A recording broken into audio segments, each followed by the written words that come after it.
I was actually going to say it was really good this week. It packed a punch behind that clap. Hello, everyone. This is Burnt Rubber Racing, episode 29 of our very first season of the Burnt Rubber Racing podcast. I am Henry John, and I am joined, as I am each and every week on this show, by the one and only Zach McAdoo. How are you doing tonight, sir? I mean, we're doing good. It's the playoff push for the Yankees. You have the Braves, but right now, hold on, give me a second.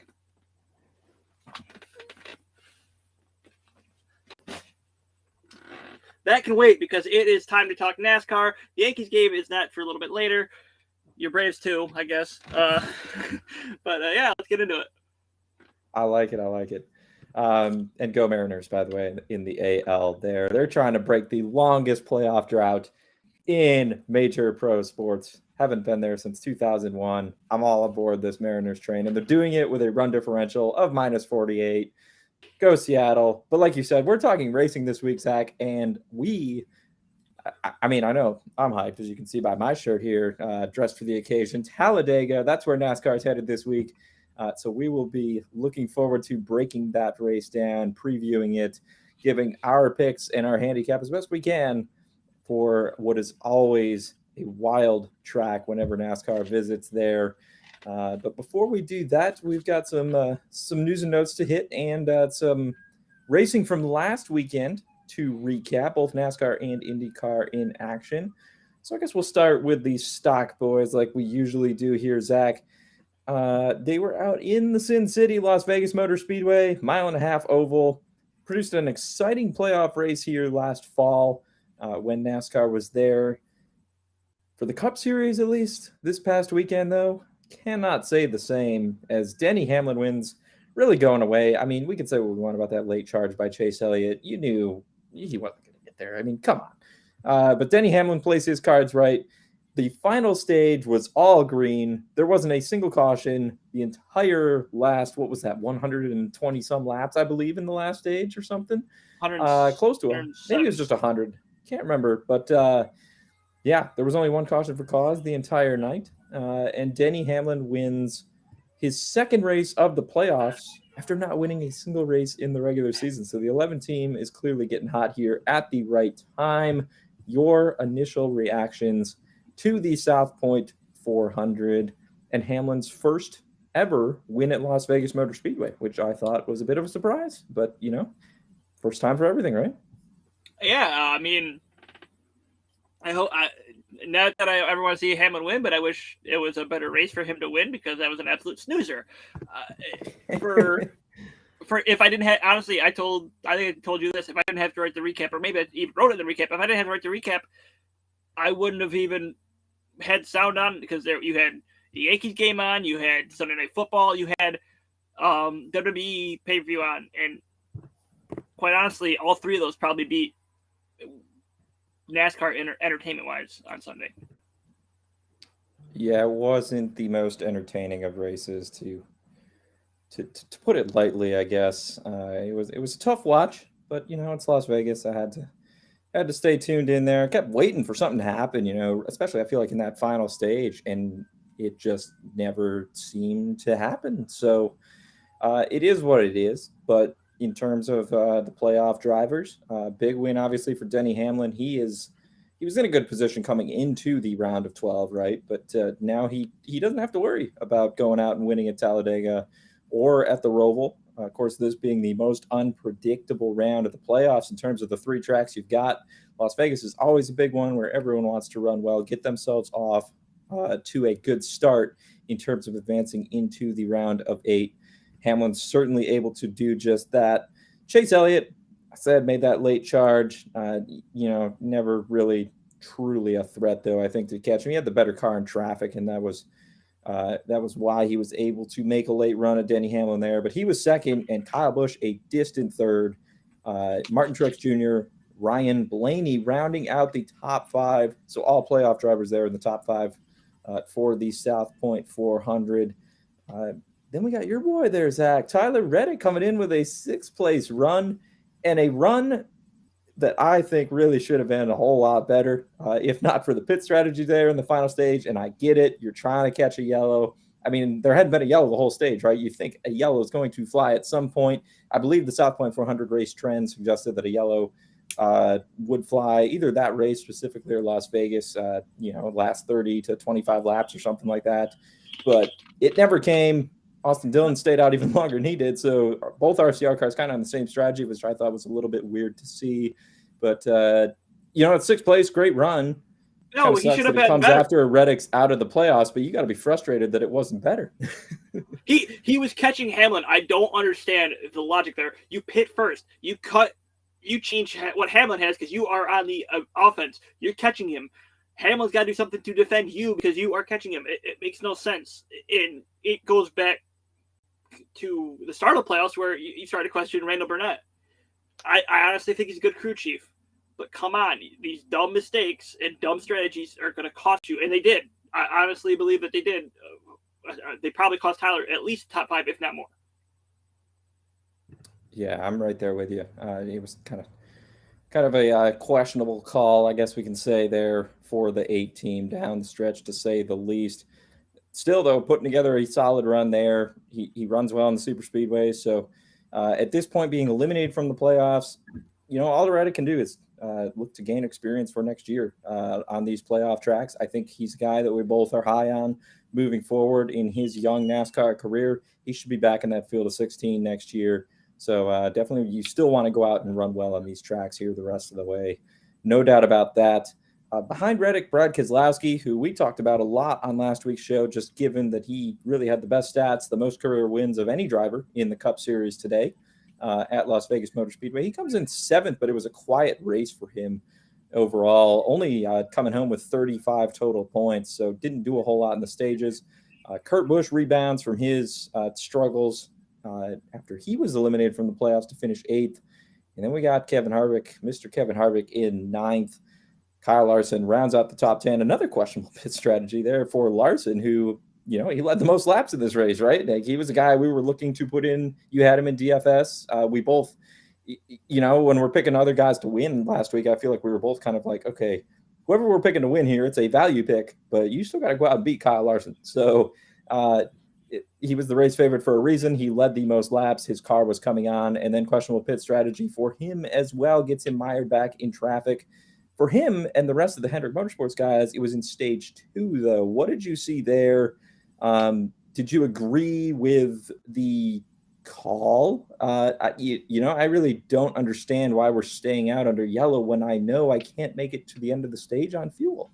Yeah, that's one you kind of question, but you can kind of understand at the same time because it's a caution 10 laps into a stage.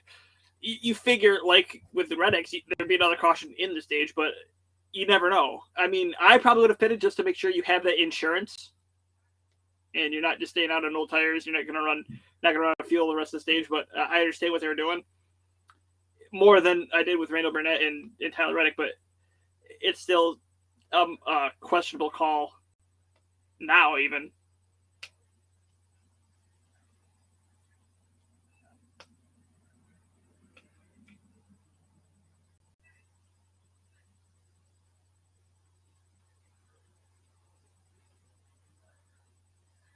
Got me?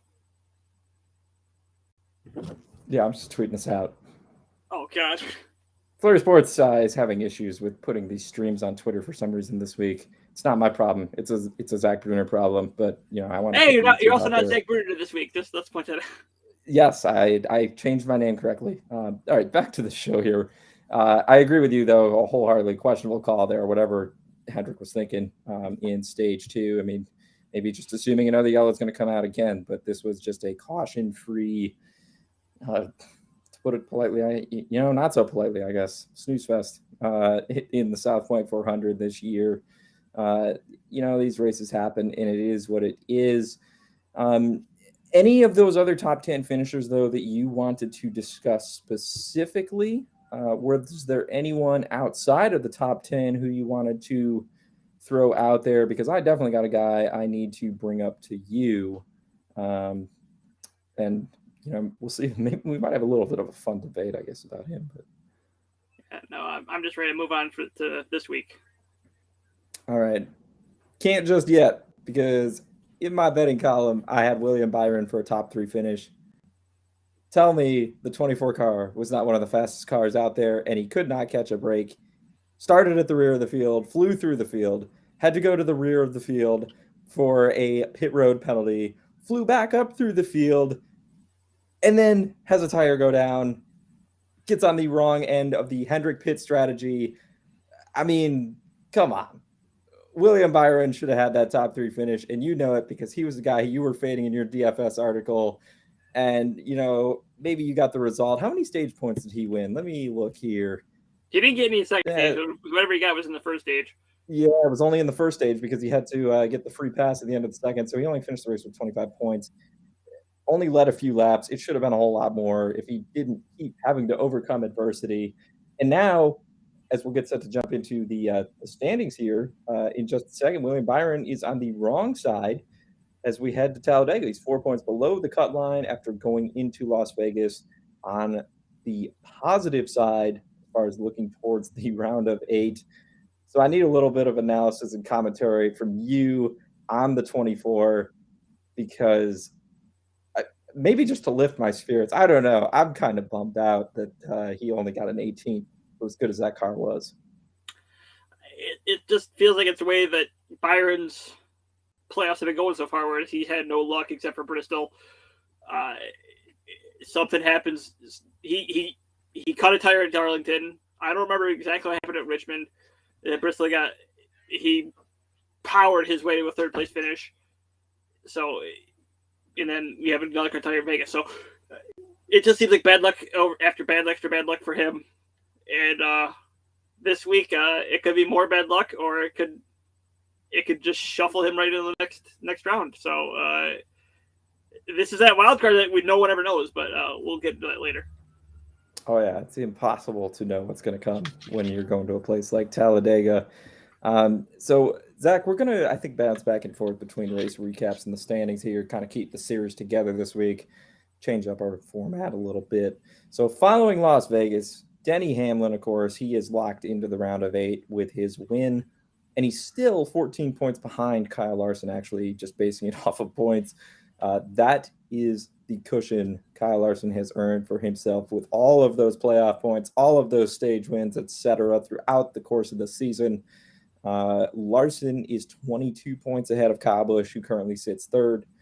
Martin Truex Jr., Ryan Blaney, Chase Elliott, Joey Logano are also all currently in the top 7 on points. Brad Keselowski, the final driver north of the cut line after Vegas on points. As I mentioned, he's 4 points above William Byron, who sits in 9th. Your guy, Kevin Harvick, the remaining guy in the playoffs, is 7 points back. Alex Bowman, another Hendrick Motorsports guy. Bowman was running well, too, in this race, and he did not get the finish. I feel like the 48 could have. Hendrick really just kind of blowing up that pit strategy. I don't know what we want to call it. They had other issues, too, but the Hendrick cars were better than the finishes would suggest from this past week. At any rate, Bowman is 13 points out as we head to Talladega. Christopher Bell also had major issues, took damage early in that race. I thought he did well to run as well as he did, to be honest with you, but he is facing an uphill battle from here, 25 points below the cut line. He's got that road course win from earlier in the year. He might have to go out and win on the Roval, depending on how this weekend at Dega goes. Talk to me about these standings. Who do you think's rising and falling this week? Interesting to me. I want to throw this out there, and I know we're not previewing Talladega just yet, but Team Penske, they've won like 5 of the last 7 editions of the YellaWood 500. And the 2 guys who are just above the cut line in points, Joey Logano, Brad Keselowski, mind you, a 16-point gap between Chase Elliott and Logano, 6 and 7. Those 2 guys both driving for Team Penske. We could really, I think, easily see one of those guys lock themselves into the round of 8. And then you might be looking at a bunch of guys battling for 1 spot at the Roval. Yeah, I mean, +6 and +4 are nothing to be, clutch at, because Talladega, that can be whisked away like that. And then you have the Roval, where it depends on how good of a road course race you are, which I think Keselowski and Logano are two phenomenal guys, that you have to secure your points this week. I don't know you can guarantee yourself next week going to the Roval. Yeah, absolutely. This week's going to be huge. And we may see a whole lot of shuffling in these standings going forward.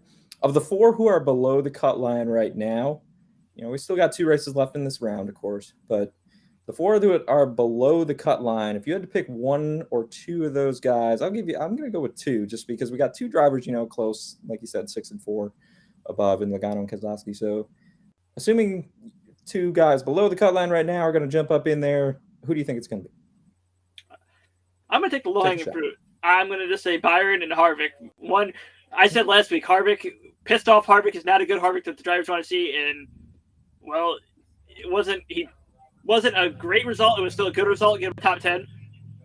But it's still angry Harvick. He's not for letting go of what's happened with Chase Elliott, which personally I like because Harvick did nothing wrong. It was all crybaby Elliott. And then you have William Byron, who was Mr. Consistent all season, it seemed like.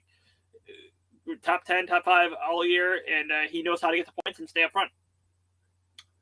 Yeah, I didn't bring any additional chicken poop facts this week. Sorry. But, I thought it was really timely how your Facebook profile suddenly became you with Kevin Harvick there going into the race last week. I like that, Zach. Another low blow for some fans of I have no idea what you're talking your boy about. Chase. I don't know what this is slandered. I don't appreciate it. I want an apology right now. Oh no, there's no apology. I give you compliment. I like the passive aggressive move. I don't know if you do or not. I think you're just trying to be. No, I do. I'm actually being serious, and you can't even tell that I'm being serious. Okay, we'll move on. Whatever, Zach. Let's talk some Xfinity series from Las Vegas. A guy we talked about on this very show last week because he's going to be filling in for the injured Michael Annett for the rest of the season. And I definitely remember my words, and I said he's a real deal. Josh Berry, well, what's he do? He goes out and he puts the number 1 car in victory lane for the first time this year. Josh Berry gets the win in the Xfinity Series race at Las Vegas. That car's still alive in the owner points. So that was a big win for the team. And obviously Josh Berry is going to be driving full time for Junior Motorsports next year. I mean, you can't write this thing any better than it is, really. Justin Allgaier, Noah Gragson, Austin Cindric, Daniel Hemrick round out the top 5. So Berry steals a win here from the playoff drivers in this first round of the Xfinity Series playoffs. Those are 4 playoff names, obviously right behind him. But your thoughts, impressions, what stood out to you from, I believe it's the Alsco Uniforms 302? Yeah, it was the Alsco Uniforms 302 to make sure it wasn't the 300 like it was in the spring. I mean, Josh Berry just looked phenomenal from the go. It just goes to show you, I don't want to say how bad that is, but it just goes to show you how much better Josh Berry is in the same equipment that Michael Annett's getting on a regular basis. This Berry, how many times has he given away a win in the 1 car this just since he's filled in? It feels like a lot. But sorry, go ahead. I think it's also going to show you how good JRM is with coming in 1, 2, 3. They probably should have had a 4th, but they have another driver who might not be ready for Xfinity Series. Oh, and who's that, Zach? Did you want to share? Sam Mayer. He wrecked out early. I think he was part of the Riley Herbst wreck. If I'm correct, I don't remember. Yes. Yeah, but that was the big one, where they were going pretty much 5 wide. I call it 4.5 wide, but it was practically 5 wide. Oh no, the race. I didn't see that because I wasn't home yet because I was at my friend's wedding. Because you missed the Xfinity Series cars trying to go 5 wide at Las Vegas on a restart on lap 26. Yeah, that's not the only thing I missed on Saturday. That was a wild wreck, to be sure. I was bummed to see Riley Herbst go out because, to prove me wrong, or just because you just like Riley Herbst? Well, he was driving the South Point Hotel, Resort, and Casino car. So, Brendan Gaughan's dad owns that. And, we got to support got to support Brennan Gaughan, former driver, and I like the paint scheme and whatever. But yes, also to give you grief for another week because Herbst have been putting together a little run there. I can't do that this week, unfortunately, through no fault of his own. But yeah, there was a wild wreck to be sure. Going back to what you said about Josh Berry and Michael Annett, I didn't want to say that the point you made because Annett is recovering from an injury, and like part of me feels bad for the guy, but it is very true. Don't get me wrong, he doesn't want to race in that car this year. I like Annett, but at some point, one win in he's been there 5 or 6 years. That's not good. Yeah, your one win coming true. At probably the most boring Daytona race ever. Yeah. Because no one wanted to pass. You got lucky that everyone just wanted to stay in line and play follow leader the whole race, and no one would go with Gregson or Tyler Reddick. So it is what it is, but truth hurts sometimes. I echo your thoughts completely.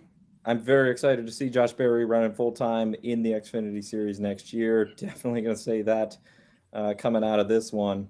He's gotten it done on the short tracks, obviously, with his dirt background, and now showing he can win on an intermediate as well.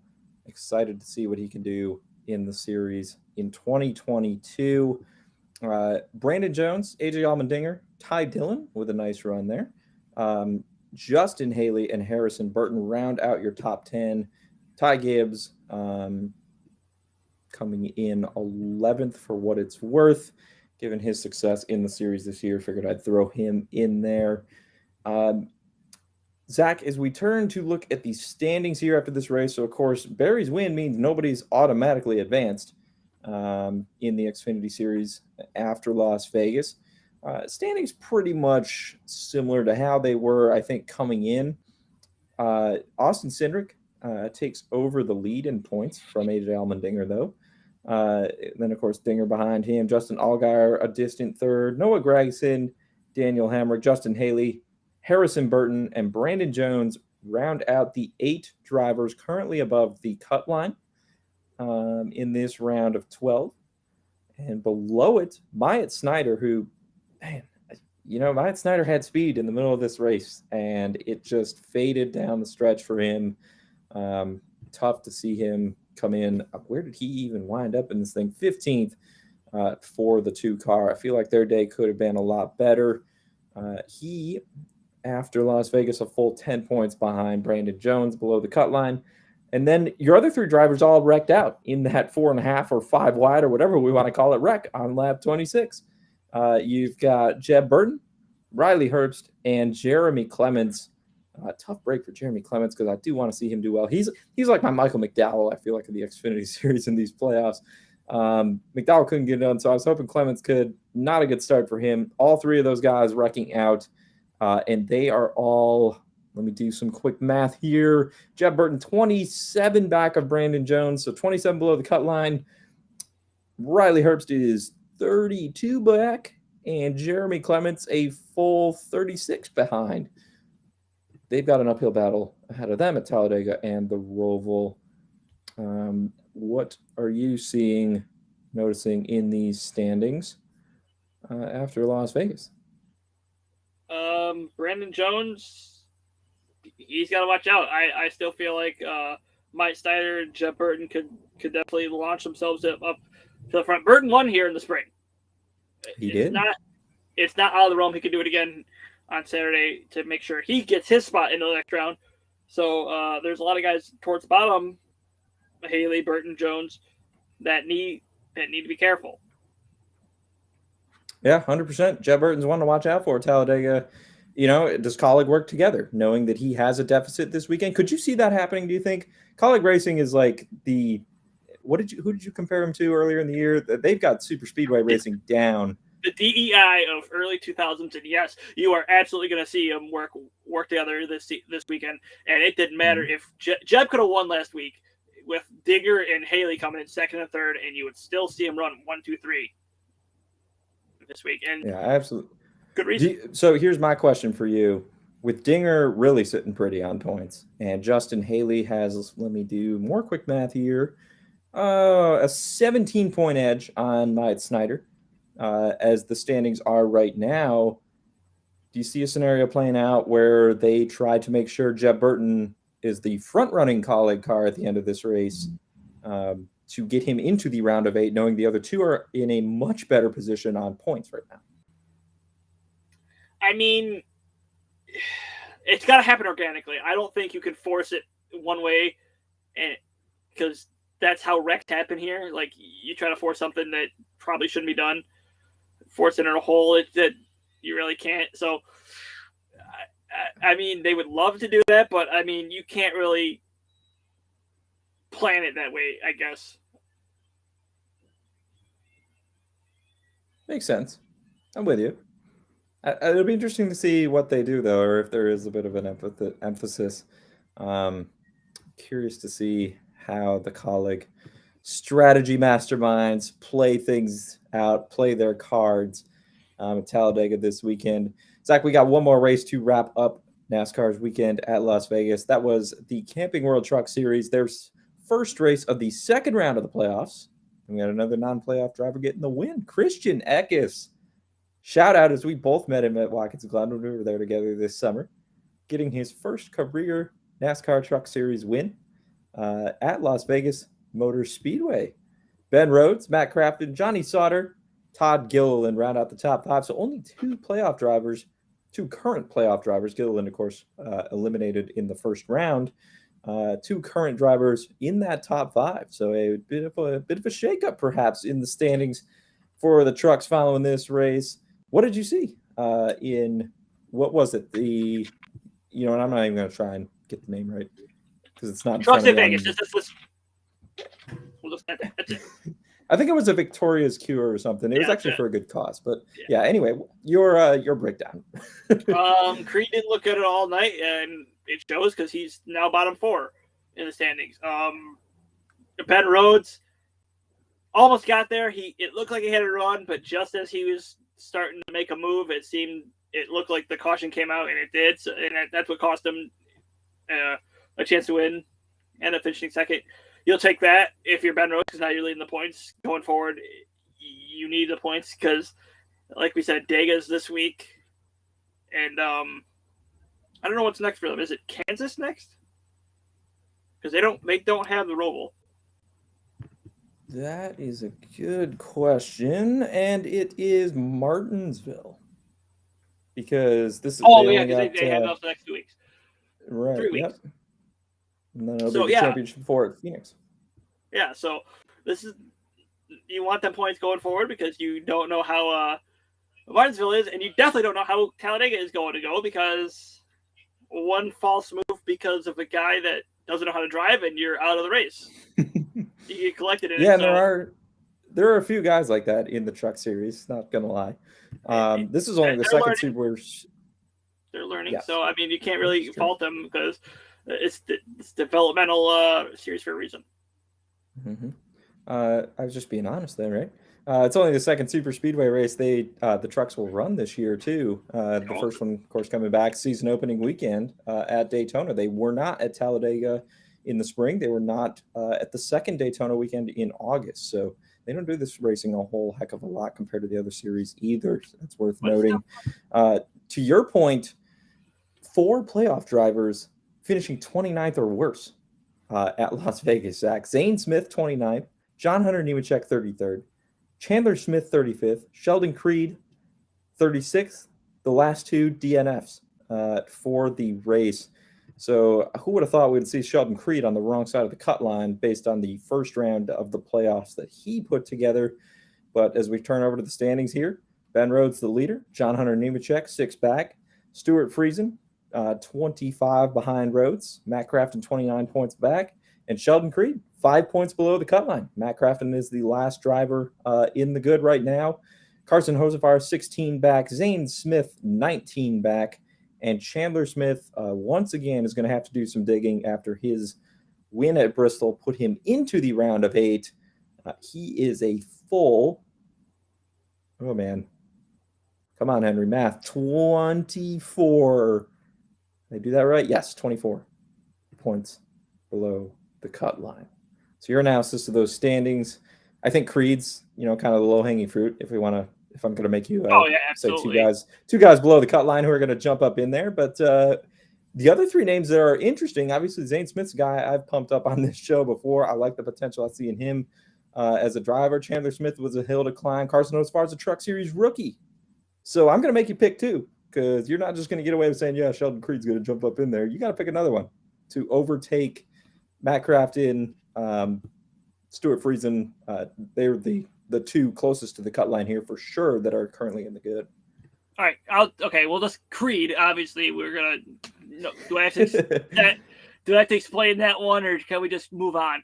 And then it's only because you met him at the Glen, right? Yeah, that's it. That's the only reason. It's not his facts. It's not his stats at the playoffs. It's just because we met him. And then if I have to pick one, actually have to pick one, I have to go Zane Smith only because he has experience in the playoffs. He knows how to get it done and move on to the Final Four like he has in the past.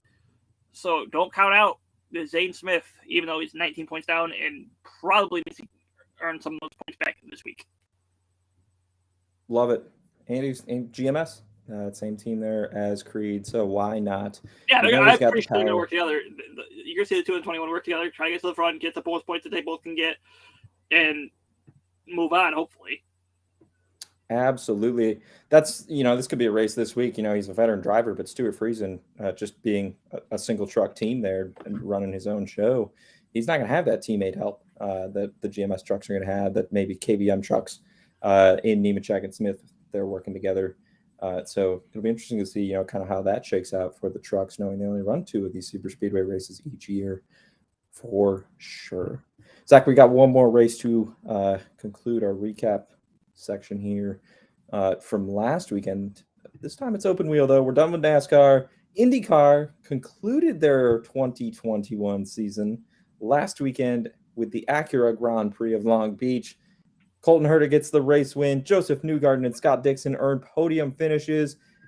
But the story is really about the guy who came in 4th in that specific race. Alex Palou delivers yet another IndyCar Series championship to Chip Ganassi Racing. And knowing that Chip is leaving NASCAR and that Kurt Busch was his only shot at a title there, and so he's not going to get it done his last year in stock cars. Maybe Kurt or Ross Chastain can get him one more win before the year's up. We'll see. But this has got to feel pretty good for CGR to still prove that they are on top of the IndyCar racing world. And, really, once Pato O'Ward got turned around by Ed Jones, fell to the back of the field. That was on lap 1.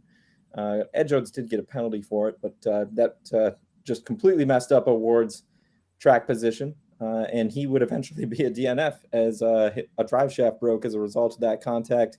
And once that happened, the championship was really Palou's to lose. Like, unless he blew an engine or something, the drama was completely out of it. So it was a walk in the park here this last weekend.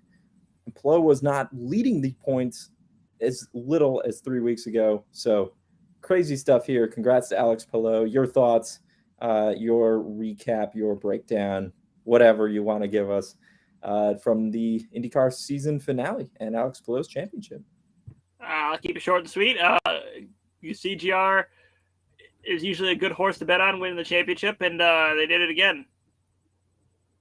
Palou, one heck of a drive all year, and I was hoping to be his teammate getting it, but we all knew it coming into this week it probably was going to happen, so congrats, Palou. Yeah, absolutely. For a young guy just getting going in IndyCar too, this is good stuff for him. He has got a bright future ahead of him for sure. IndyCar also released their 2022 schedule last week, Zach. Long Beach got moved to the end of this past season because of, California's whole deal out there with things we won't talk about on this show. It's back in the spring for next year. But an intriguing lineup, I think, to me. The championship will be back at WeatherTech Raceway, where IndyCar was last weekend. So I guess 2 weeks ago. Last weekend was the championship race, duh. But Iowa Speedway back on the schedule. They're going to have a doubleheader, July 23rd and 24th. Detroit is down to a single race on Independence Day weekend. Long Beach back up to the third race on the schedule. Texas Motor Speedway also no longer a double header. That's going to be a single race. But February 27th, IndyCar getting back on track with their kind of calendar, annual calendar, if you will. The streets of St. Petersburg, and we will be back. Have IndyCar to look forward to once again. Anything stand out to you on that schedule that they dropped there last? There was one. I want to look at year. I want to get the exact date right so I don't screw it up. Apparently, IndyCar Twitter is just going to let me down here because I can't find it. I apologize. Belle Isle, Detroit. That is June 5th. IndyCar is back at Mid-Ohio Sports Car Course Independence Day weekend on July 3rd. Toronto also returning to the schedule. I could throw that one out. And, of course, Nashville will be on there for the second year, too. Okay, I guess I'll just throw this out there and maybe I'll find the date maybe. Going back to Toronto for the first time in 2 years. 2019 was the last one. I think last time they went there. And if you look on it, they've already had channels and whatnot picked out for each race. Yes. Oh, now they have it on the website too. I see that. Yeah. See what channel it's on. It is on Peacock. Ooh. I wonder if this is either going to be the test of we'll see how many fans tune in for Toronto. We'll see how many fans pay to watch the race because it might be coming to NASCAR, or it's that they don't know if it's honestly going to go forward again. And if it's on Peacock, it's easier for them to just ditch it instead of being on NBC or USA. That is interesting. That is a good call. Good thing to point out there by you. So the Toronto race on Peacock. We'll have to see. We can get some ratings for that. Of course, that's almost a year away. A couple of races on USA Network, too. That's interesting. I guess NBC must have better things to show, even though they have no sports anymore because NHL's leaving, but whatever. NBC has nothing, pretty much. And they're putting a lot of races of IndyCar on NBC. What does this mean for NASCAR? You would think NASCAR could get a little more on NBC than they did this year. Like half the playoffs have been on NBCSN. It's taking Talladega in the last two races to get them to put it on the main channel. I don't know. NBC Universal, ladies and gentlemen. Yeah. It's Comcast. All right. Don't get me wrong. I love Comcast. I shouldn't say I love Comcast. I love NBC. I'm sure it's a great company, but come on. You're doing us wrong. Put us in the big channel. Put us in the big channel. Get these races some ratings here. Come on, NBC. At any rate, Zach, we got to move on here. Let's get to some news and notes that have gone down in the world of motorsports this week. The big one, as I kick us off here, the big one, at least in my opinion. I mean, maybe you disagree. I don't know, because Kevin Harvick's sort of involved in the news this week. So, at any rate, Ricky Stenhouse Jr. We talked a few weeks ago about how JTG Daugherty was going to be eliminating a car, going down to be a single car team starting next year. And it's Ricky Stenhouse Jr., who they have officially named their lone driver. He will drive the number 47 in 2022 for JTG. Signed a one-year contract, so it's nothing long-term. We'll see if they're going to stick with him ultimately beyond 2022. Only time will tell there. Interesting though, Zach, this leaves Ryan Preece without a ride now. So he joins that group of drivers, Matt DiBenedetto, etc., still in the hunt for a cup ride for next year. That's the first point I wanted to make. The second point I want to make, this is actually the first time that Stenhouse will be running without a teammate next year. So we'll see if that has any impact, good or bad, on him. I think my lean was that they were going to keep Stenhouse. So I can't say I'm surprised. I don't know if you differ. I know we've had our disagreements on our JTG Daugherty, our respective guys with this team. You're the Priest guy. I'm the Stenhouse guy around here. But, we both, I think, support them both at the end of the day. We both like them both. Your reactions to this and any thoughts maybe on where do you think Priest will be back full-time next year in the Cup, knowing that he's out of JTG? I feel like most of the fan base knew that this is probably going to be the direction that JTG Daugherty went in. I mean, I've been saying since they were going out on one car, it's going to be Stenhouse. I just don't see how it wasn't, because I feel like Stenhouse brought in the more money than Priest, and I didn't think that they would go with an outside driver. I felt like they were going to stay in house. No pun intended. But I see what you did there. Yeah, it came out that way. I honestly didn't mean it. But going forward, I mean, it's probably the right decision to keep Stenhouse because, like I said, he brings in the more money. Priest, I don't know. I don't think he comes back to Cup next year. I think he goes back down to Xfinity Series, and who knows? Yeah, we're running out of rides at the Cup level for 2022. That is for sure. With a couple of Xfinity guys coming up to the Penske Fortress, DiBenedetto still searching for a ride.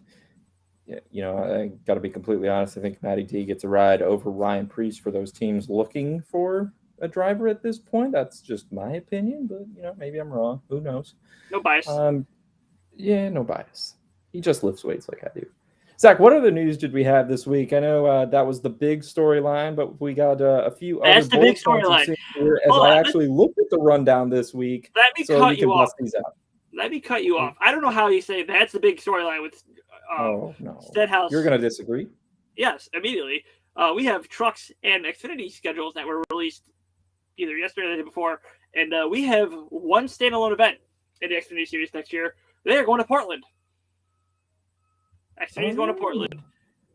Trucks are not going. You know, I looked at the rundown, but I didn't look at the Xfinity Series schedule yet. So yeah, what's wrong? Maybe that's why I was underwhelmed by the news. But go on. Yeah, I can't be perfect. I'm sorry. I'm terrible co-host. Well, go back to the opening 2 weeks ago. That's my answer again. But for those of you who don't know, that's where I said my co-host, ladies and gentlemen. But the Xfinity Series is going to follow the Cup Series pretty much the whole year. Trucks, they are going to Sonoma. They are not going to Watkins Glen. Unfortunately, that sucks for the both of us. I feel like Watkins Glen didn't get its fair share because we had weather. It is what it is, though. And NASCAR deemed us not worthy. But my question is, why are we going back to Knoxville? Why? I'm not really sure. Knoxville, great track. SRX proved it was a good track. But the trucks could not run there. Like they were running with like they were chickens with their head cut off. That was just Let me guess, not to cut you off. Eldora is not back on the schedule, is it? We're going back to Knoxville instead of Eldora. Like I said, it's Knoxville. The Eldora races were entertaining. You're probably never going to see Eldora again because they probably burned that bridge. Yep. I'd be surprised to see NASCAR ever go back there unless they shell out the money, and I don't think they want to. But I don't. There's a lot of questionable moves here, I will say, for the trucks, and my bias is shown here because I would rather see Watkins Glen than I would see Sonoma, Knoxville, and some of these other tracks. Yeah, I think I'm definitely with you there. It'd be interesting to see how Xfinity looks at Portland too. Maybe, you know, if it goes how most of these road courses have gone in recent years, that could foreshadow the Cup going to Portland Raceway in the future. So definitely got to at least pay attention. One more thing that I forgot about. They are returning to Lucas Oil Raceway. And if you don't know the name Lucas Oil Raceway, it was under the old name of Indianapolis Raceway Park. It's the short track but out in Indianapolis. It's a fantastic track. I've never seen a race, but I have like the old NASCAR video games. I can remember racing on them. I love it. I can't wait to see the trucks there when they go to Indy next year. Only bad thing is ran there. Oh yeah, they did. Okay, I guess I have seen a race there. I forgot. You goofy, we're Mr. SRX in this show. What else do we have in the news, though? We could rant about schedules all day. Maybe we should like push our schedule. You know, let's plan on doing that right now. We're gonna push some more schedule talk, schedule rants. We'll get our schedule beefs with NASCAR, IndyCar, whoever we want to do in the off season. We got a full show right there. Yeah, we're running a little long here, so we're gonna go crackhead to get through the news here. Okay, here we go. Randy Tiller suspended over having 2 loose lug nuts on Harvick's car at the end of last week's race. He is gone for Talladega. Not big of a deal, though, because I feel like he's going to text in and help whoever's on top of the pit box for Harvick. Penske announced its crew chief lineup for 2022. You guys can look that up on Penske Racing. I'm sure on their Twitter, on their Instagram. It's at both places, maybe in their Facebook. And then Window of Hope. Have you seen this, Henry? I have not, no. But I like it. So every driver next week at Charlotte, don't laugh because I coughed, you dick. They are running a pink window net to where after the race they're all going to sign their own window nets and then auction them off to raise money for breast cancer research. This all came up because one kid wrote a letter to Kurt Busch asking if he could run something pink on his car for his mom, and I don't know how it spread to all the drivers. They're all doing it now next week. I saw the Kurt Busch car. I think it looks amazing. If you haven't, Kurt Busch, his Instagram has it. It looks phenomenal. I can't wait. Maybe I put a couple bids in. I don't know. Probably not. They're probably gonna be too expensive. That's awesome stuff. Good for NASCAR for doing that at the road. I'm excited to see all those. It's a W. All those window nets pink. Definitely a W. Now the manufactured makeshift whatever track this is going to be at the LA Coliseum, that's an L, but you know that we'll give NASCAR credit for this one. Good to see them getting into Breast Cancer Awareness Month. Was there anything else? No, but let me go crack into get through some more stuff here. We're gonna just for the Talladega Super Speedway notes, right? We're good. Well, yeah, let's talk some Dega, baby. What do we got? Talladega Super Speedway, my favorite track. Break it down. My favorite track. It's awesome racetrack. I'm not gonna lie, but our favorite track. I'm going to go there eventually. Oh, did Air Judge get one? Yes. Yankees up. Sorry, but got the game on. Shut up. Talladega Super Speedway. It's a 2.66 mile track. It used to be the longest track in NASCAR history until NASCAR added both COTA and Road America to the schedule. It's still the longest oval though. The turns are banked. The turns 1, 2, 3, and 4 banked at 33 degrees. The trival's banked at 16.5 degrees. And then you have the Talladega Curse, which we talked about last time, I'm pretty sure, and you didn't know this. This is the only thing I remember from last time we talked about Dega. The Native Americans used to have that land. It used to be a Native American burial ground. Well, I'm pretty sure it's still cursed because NASCAR decided to build over it, build this track, and you have a lot of injuries, deaths, and whatnot, including, well, it wasn't doing a race. One of the guys I look up to when it comes to NASCAR, Davey Allison, he lost his life in a helicopter crash July 14th, 1993. Which we'll talk about that more in the offseason with old drivers, but because that's something I did want to talk about. But I mean, Talladega, scary track, a lot of flips. Anything else you want to add? I mean, we saw a flip as recently as this past spring. Geico 500, Joey Logano practically landed on the hood of Bubba Wallace. So super speedway racing, restrictor plate racing, tapered engine spacer racing, whatever you want to call it, the action is fast and furious. If you are watching or listening to this and somehow aren't, like a diehard NASCAR fan, diehard motorsports fan, whatever, and you want to, this weekend is a weekend to tune in and watch a full NASCAR race. It's heart-stopping, heart-pounding action. As the cars, they never can break away because of it's a level playing field when you go to these places. And I like in Zach's Speedway overview right in the intro, he basically says, if you can start your engine, you actually have a chance to go out and win this race. And he is not lying there. The YellaWood 500, love that race name too. YellaWood, love it. This is their second year sponsoring the race. And last year's race was a wild one. Zach, looking back, I found some of the history on this specific, the second Talladega race, quite interesting. Dale Earnhardt, 7 wins in this race. He won the 2000 race. Back then it was known as the Winston 500. That was actually his final career NASCAR Cup Series win. So that was really interesting. That's 4 wins more than any other driver in history in the second Talladega race. Standing in alone in second right now, Dale Earnhardt Jr. with 3. Only Joey Logano and Brad Keselowski have won this race multiple times. And, of course, Brad Keselowski, that might ring a bell for some of you because he won this year's spring race at Talladega. That's the only race Keselowski has won on the season to date. He has 2 wins here in the last 10 races. Doesn't own the best average finish, though, over the last 10. That belongs to Eric Almirola at 9.3. Last 2 haven't been great, but before that, Almirola strung together 8 consecutive top 10s at Talladega. He was top 3 as recently as the spring of last year. Chase Briscoe ran well here as a Cup Series rookie in his first start in the spring, finishing 11th. Tyler Reddick has finished 7th in back-to-back races. And then, of course, we got to mention Denny Hamlin, right, Zach?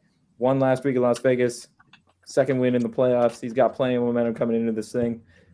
He's only won once at Talladega, and that was in this race. He won the 2020 YellaWood 500. But, I mean, sister track, Daytona International Speedway, right? Given that they're both the two super speedways on the annual schedule, and Denny Hamlin's success at Daytona is well documented with what he has done in the Daytona 500.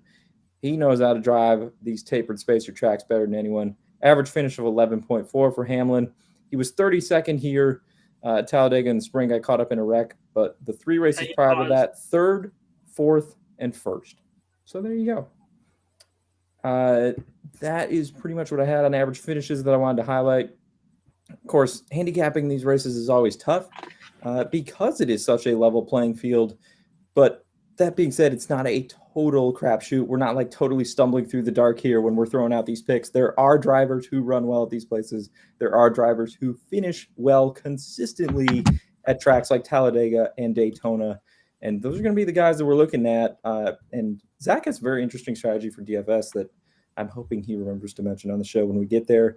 Before we do, just wanted to shout out the top names in terms of average driver rating, because I think average finish can kind of get, kind of be a little fluky at Talladega and Daytona, maybe more than any other track, right? Just given that, we can have a big wreck with 5 laps to go.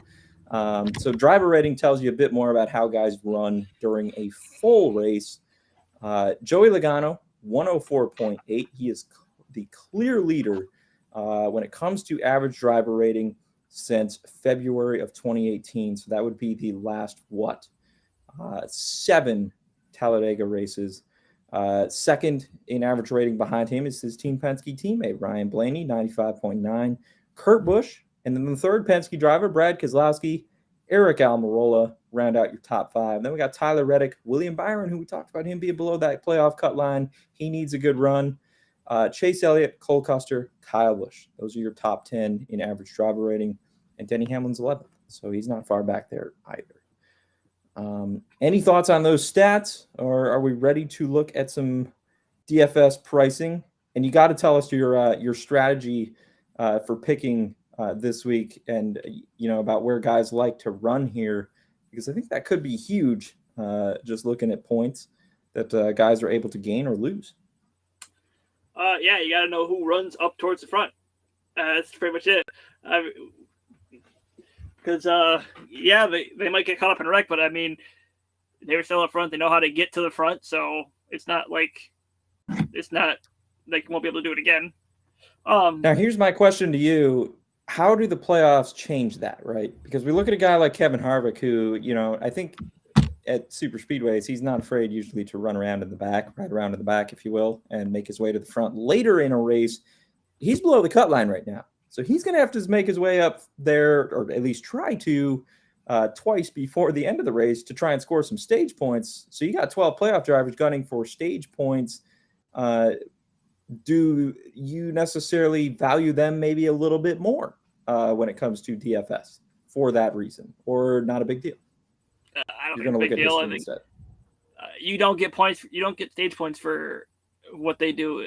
You get points based on where they finish at the end of the race and laps led. So unless they're leading laps, it really doesn't matter. They just have to make sure that they run all the laps so that you get the points. But let's get into it. Let's just start with the value play. I have Matty D. So close in the spring. So close. Just I made a wrong mistake at the start of the final lap there in the spring. So I still like him this week, if not for a top 5. I mean, not for a win, a top 5. So he still should be up there running towards the front.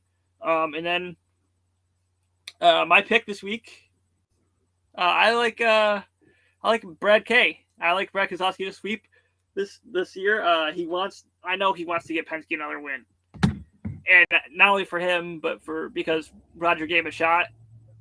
And not only will it help Roger with his try to get to 600 wins, it'll give Brad his step in the next round of the playoffs.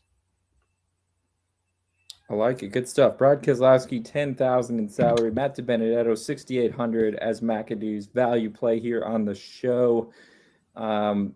Anyone that you are looking to avoid among the high-priced guys in particular this week?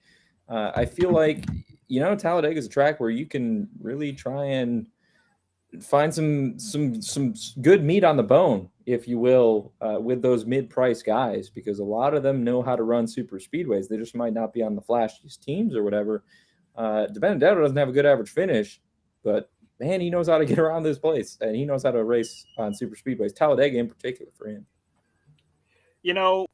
Going into I looked at the FanDuel prices this week, I was high on this guy I'm about to say, but looking at his price, it's not worth it. Okay. Bubba Wallace. He's at 11,500, which is more than Brad Keselowski. It's more than Matty D. It's more than Ross Chastain. It's more than a lot of other guys. Ricky Stenhouse. That's the other one I couldn't think of. Ricky Stenhouse has the numbers to back it up in a worse car. I could argue Bubba doesn't in a better equipment car. So I'm saying avoid Bubba Wallace this week based on his price. Yeah, that is high for Bubba Wallace. He's not usually that high any other week. Now, speaking of guys who get to the front on the super speedways, he's definitely one of those. He finished second in the regular season finale at Daytona, but Talladega, 7 career races, average finish of 22.1. So he doesn't even have the stats, like you said, to back up that pricing. That is really interesting. That's actually higher than Eric Almirola, who we talked about going into the YellaWood 500 last year. He let's see here, 8 top 10s in a row at this track. So, and Almirola is listed only at 10,800. So interesting FanDuel pricing there. Be curious to see where Bubba Wallace lies when we get to our DraftKings betting odds to win the YellaWood 500. Which I guess, Zach, we might as well jump into right now, right? Denny Hamlin, your odds-on favorite, 9-1. Joey Logano and Chase Elliott are both 10-1, along with Ryan Blaney. William Byron, 11-1. Kyle Larson, who only ran, 1 or 2 laps in the spring race because somebody forgot to do their job for the number 5 team. He's 12-1, along with Brad Keselowski. Actually kind of feels like a little bit of a wild card, right? Because he wasn't here in the spring. With the Hendrick equipment, that is.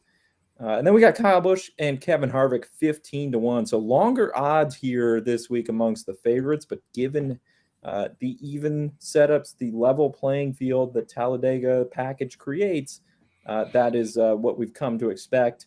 And, no driver has dominated in the winner's circle at Talladega quite like Denny Hamlin has in recent years at Daytona either. So I think Hamlin was 7-1 as the odds-on favorite to win the Coke Zero 400 back there at the end of August, and he's 9-1 here. So the odds on the favorites even longer. Only one driver below double digits, but your group of favorites there. Who are you looking at from that group? Is Keselowski your official pick to win?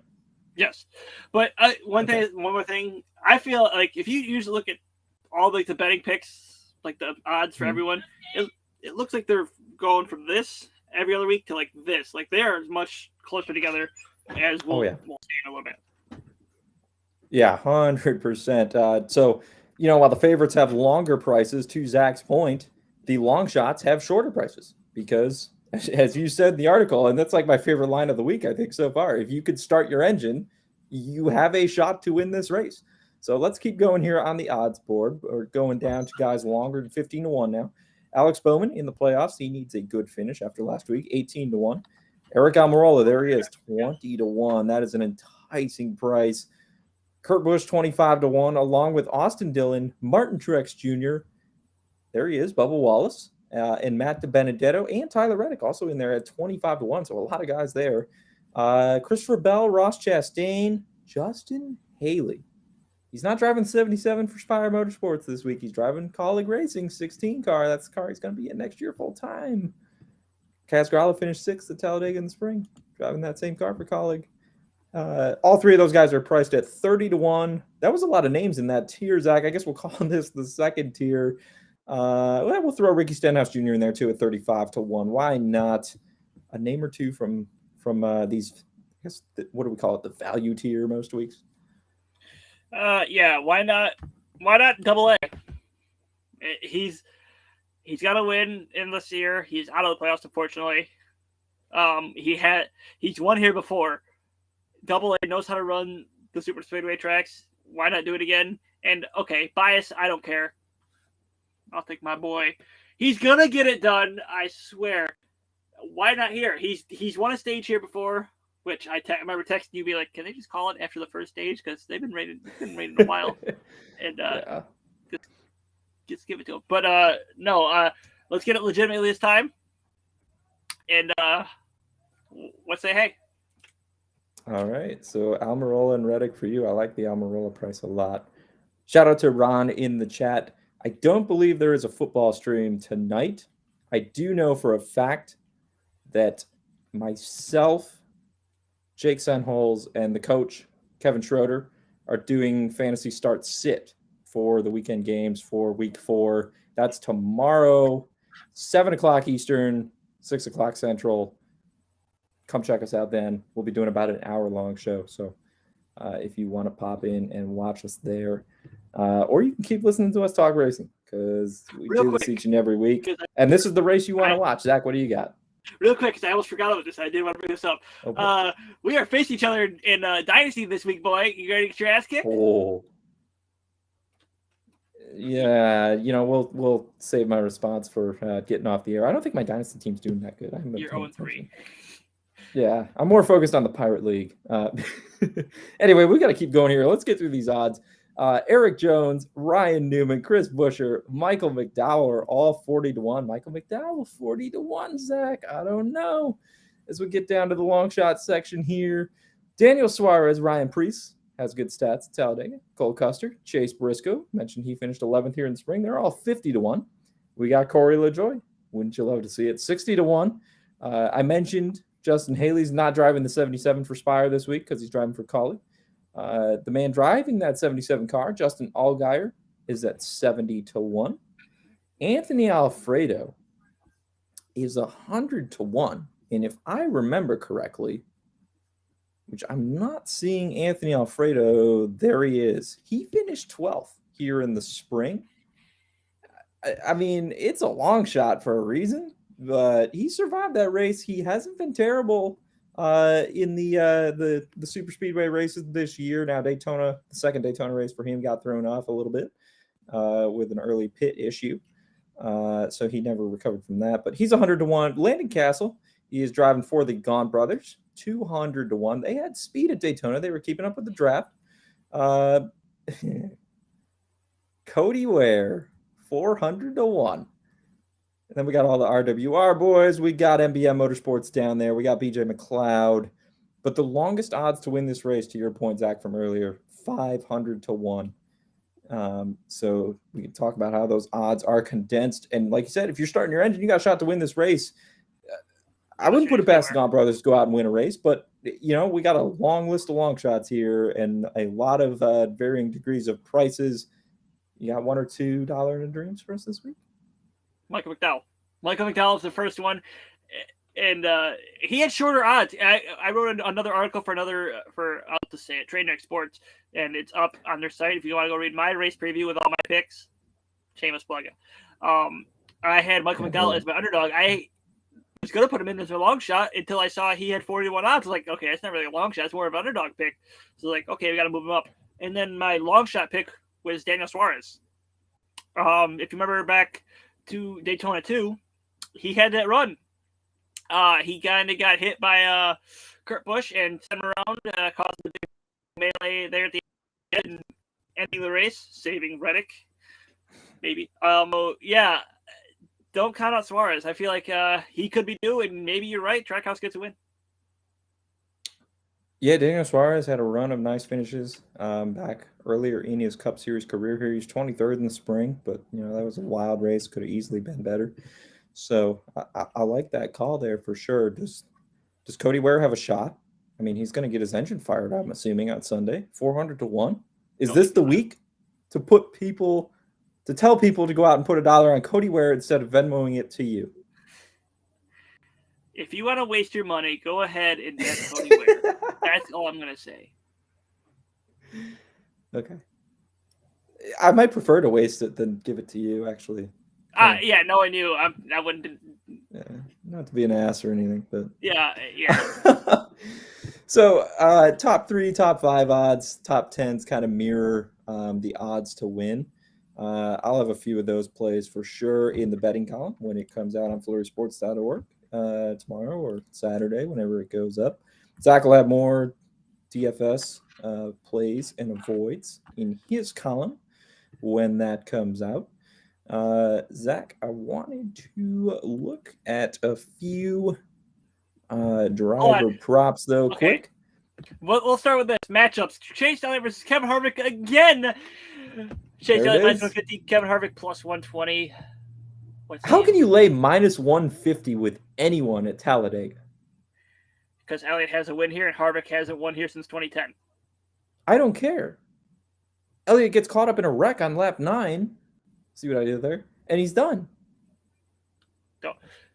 Don't put that in my head because I want it to happen now. But, I mean, you can't say Elliott knows how to work the draft better than Harvick. Harvick, for the first time at Daytona earlier this year, that was Daytona 2. Daytona 1, he was a disappointment. Daytona 2, he impressed me. I thought he had a shot for the first time in a long-ass time at this track. Mm-hmm. I don't know that he can replicate it again. I feel like his days of running super speedways trying to get a win are over. Elliott has a shot to win at least. Throwing me back to the 07 500 when Harvick won at the line against Mark Martin, driving I think the 29 at that point, right? Yeah. And number 29. Was it, you know something here? Hold on. Boy across the line, upside down, on fire. Oh boy, here we go with the podcast. It's got to be what it is. Yep, there it is, the 21. All right. Like I say, though, I'm not laying minus 150 with anyone in a matchup at Talladega. I'm sorry. I would be betting Kevin Harvick there, plus 120. I know Zach threw out a lot of good analysis on the two and how they work the drafts.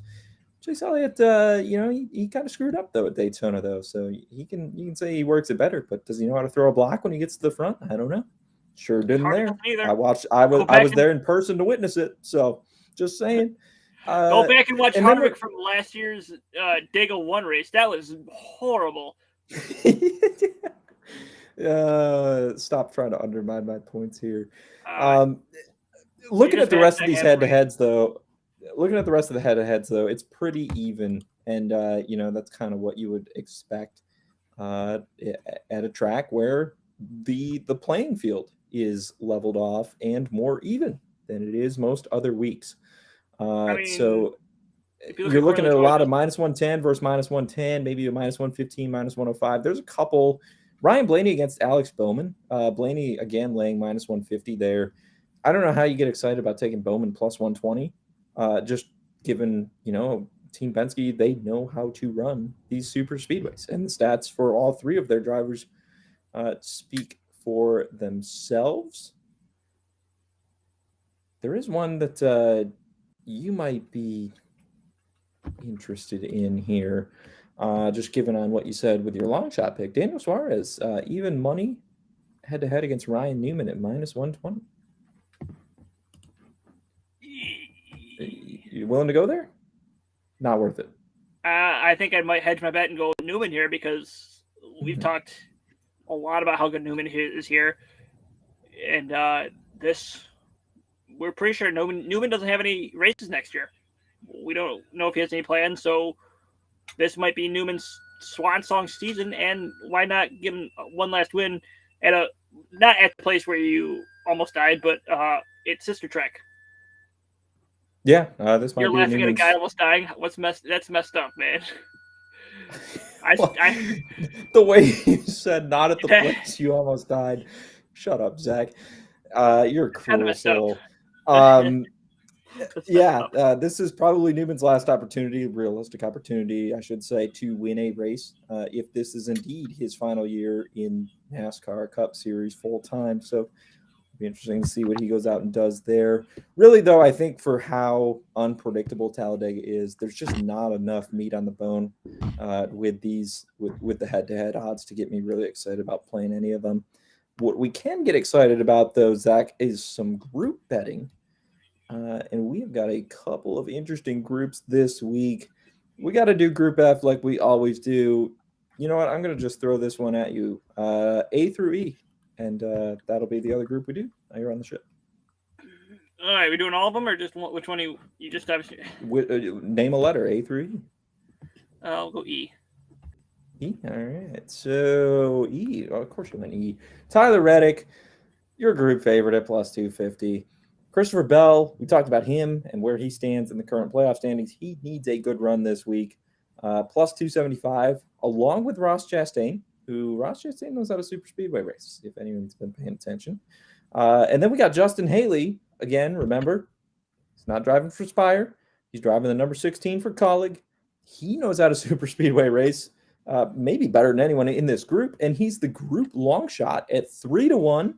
He didn't drive the 16 here in the spring. The Geico 500. Kaz Grala did. Kaz Grala finished 6th.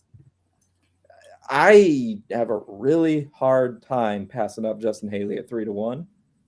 That's my initial reaction to this group. Do you say different, knowing you're wearing a hat of the favorite? I mean, this is going to sound stupid, but like you said earlier, your guy could get caught up in a wreck on lap 9 and they're done like that. So I might just take the long shot here and hope for the best.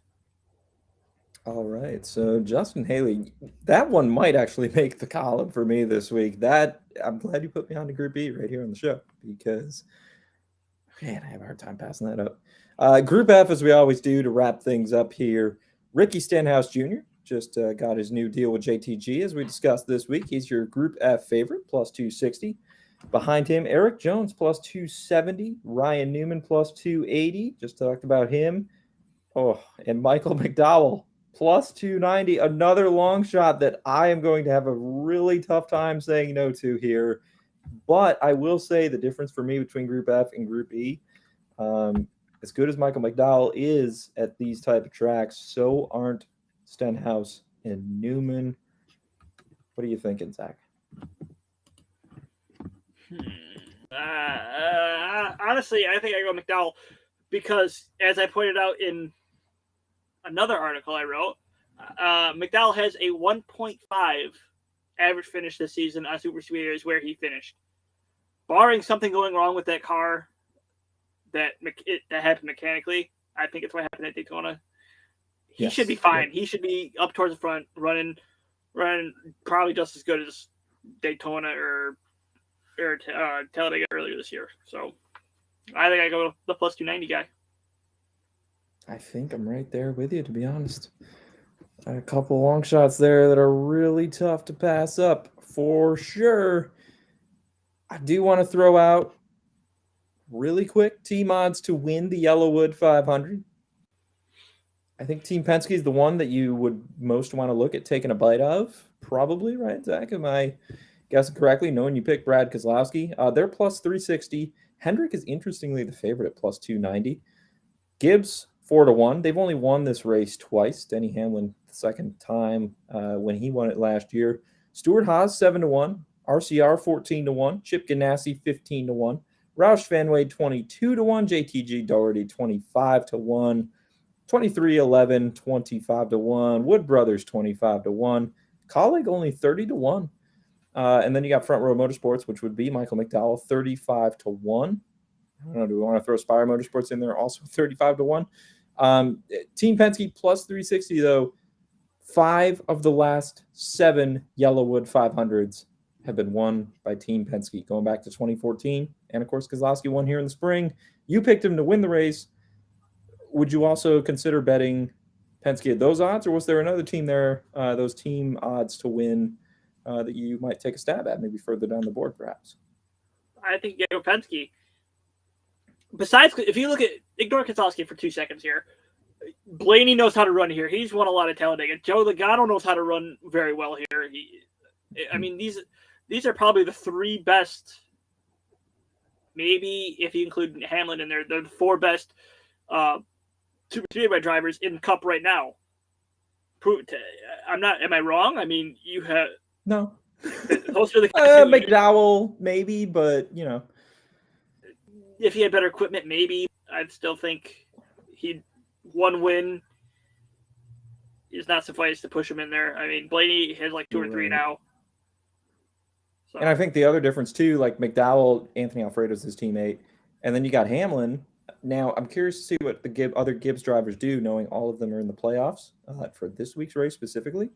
But for the most part, Hamlin's kind of on an island at these tracks because his teammates, they don't like these places so much. So the Penske boys can go out and work together. Hamlin's kind of on an island. McDowell's kind of on an island if we want to talk about the quote-unquote best super speedway drivers. So I don't know how you look anywhere else, to be honest with you.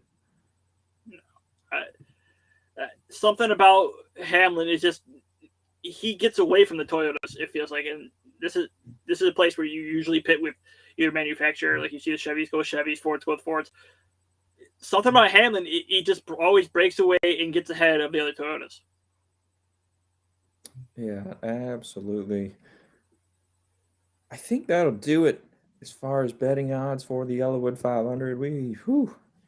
Good solid handicap of this race. I know we're both excited. I didn't know it was actually your favorite track, but we're brothers in arms on that one. So it's Dega, baby. Dega week. We are both hyped. The last super speedway race of the year. Anything else as we get set to wrap things up here? No, I think we need to have another crackhead ending because we were way over on time, I think. Yeah, that's what editing's for. Yeah, but all right. Cut out some of the unimportant points, and the long pause. We work behind the scenes. Our producers work overtime to get this show just so and make you happy every week. But because you're all into being Mr. Crackhead lately, the floor is yours. For the listeners, he is the only producer we have on the show. He cuts it down. So, way to go, buddy! Way to go! Round of applause. Okay, but Crackhead, because we need to wrap this up. It's almost game time, and I'm missing the Yankees game as it is now. Subscribe to us on Apple Podcasts, Spotify, Google Podcasts, Spreaker, whatever has iHeartRadio. Subscribe to us on YouTube. Watch us the whole hour and 20 minutes. It's probably going to be at this point. Follow us on Twitter at Burn Up Racing, at ZT McAdoo, at Henry the Hank. Where do I point? There we go. Henry the Hank. Hank Henry. Damn it! I messed it up. Shut up. Florida.org. You'll have all our articles up there before Sunday, I hope. We have our own little NASCAR section. You can read all about us.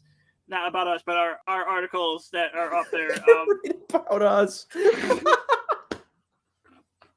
I don't think they go there to read about us, but yeah. You can read about us if you want. Stuff. You can read about us if you want. Oh, God, that's the opening, isn't it? Oh, no. I think so. Yeah, I'm done. Just end the show. All right. I mean, yeah, this has been episode 29 of Burnt Rubber Racing. Loaded show. Hype for Talladega, baby. The YellaWood 500 this Sunday afternoon. Tune in. Must-see TV. You won't want to miss it. And the fact that it's a playoff race only makes it better. There's Zach's smiling face one last time for those of you watching us live. Thanks for joining us. We will see you next week.